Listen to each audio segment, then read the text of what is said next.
A special thank you to each of our subscribers who make this channel possible. Here's today's story. In a significant development, peace talks between Azerbaijan and Armenia have advanced following Azerbaijan's recent recapture of the disputed region of Karabakh.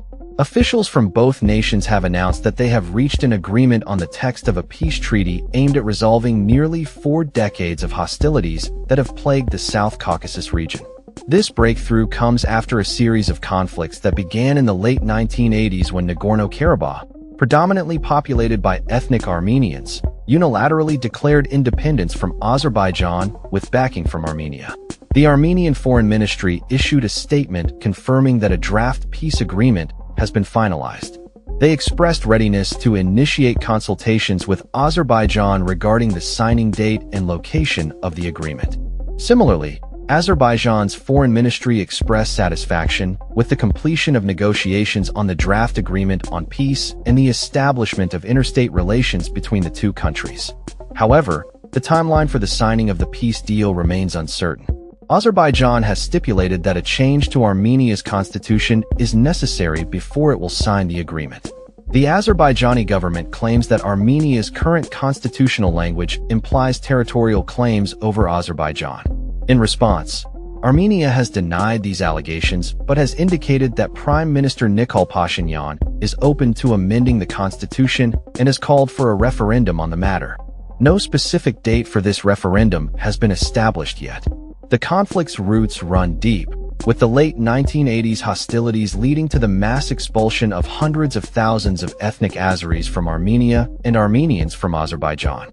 The recent escalation in hostilities occurred in September 2023 when Azerbaijan launched a military offensive that resulted in the swift capture of Karabakh, leading to the exodus of nearly all of the region's 100,000 ethnic Armenians to Armenia. Both nations have expressed a desire to formalize a treaty to conclude the long-standing conflict, yet progress has been slow and relations remain tense. The shared border of approximately 1,000 kilometers, 621 miles, between the two countries is heavily militarized and closed. Tensions flared earlier this year when Azerbaijani President Ilham Aliyev accused Armenia of posing a fascist threat, which Armenian leaders interpreted as a potential justification for renewed hostilities. The peace talks, which concluded on Thursday, mark a hopeful moment in the long-standing conflict, with both sides agreeing on the text of a possible treaty. A successful deal would be a major breakthrough in a region where global powers such as Russia, the EU, the United States, and Turkey vie for influence. Azerbaijan and Armenia have fought 2 significant wars over control of the Armenian-populated region of Karabakh, one at the end of the Soviet Union and another in 2020, culminating in Azerbaijan's recent military success. Azerbaijani Foreign Minister Ceyhun Bayramov announced that negotiations on the peace agreement text with Armenia have concluded, stating that Armenia has accepted Azerbaijan's proposals concerning 2 previously unresolved articles of the treaty. Armenia's foreign ministry corroborated this, asserting that negotiations have concluded and the peace agreement is ready for signing.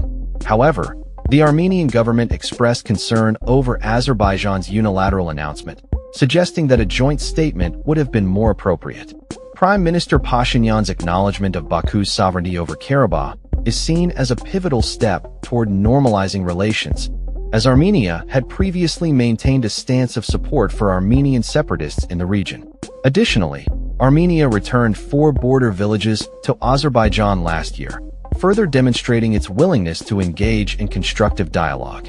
The ongoing tensions surrounding the conflict have also strained Armenia's relationship with Russia, its traditional ally. Armenia has accused Russia of failing to provide adequate support during the recent conflicts, leading to Yerevan's suspension of its participation in the Moscow-led Collective Security Treaty Organization, CSTO. Various international players, including Russia, the United States, and the European Union, have attempted to mediate the conflict at different points. As of late January, Armenian Prime Minister Pashinyan noted that 2 out of 17 points in the draft peace agreement remained unresolved. Foreign Minister Ararat Mirzoyan echoed this sentiment in a parliamentary address, indicating that one of the key issues involves the non-deployment of third-party forces along the border. Pashinyan has suggested that such deployments should be permitted in sections of the border where demarcation has already occurred. Another area of contention involves the withdrawal of legal cases from international judicial bodies. Both nations are currently engaged in legal battles in the International Court of Justice, International Criminal Court, and the European Court of Human Rights over allegations of rights violations stemming from their armed conflicts.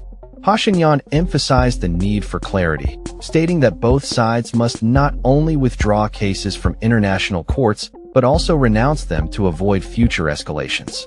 Meanwhile, Azerbaijan has indicated that its next expectation from Armenia is constitutional amendments, specifically the removal of references to territorial claims over Karabakh from Armenia's constitution.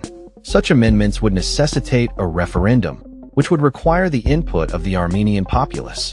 The humanitarian impact of the conflict is significant, as the recent military actions have led to the displacement of over 100,000 ethnic Armenians from Karabakh. The situation remains fluid, and the international community is closely monitoring the developments as both nations move toward what could be a historic peace agreement. That's all for this story. We upload videos every day covering many different subjects, so hit that subscribe button to stay informed. Thanks for watching.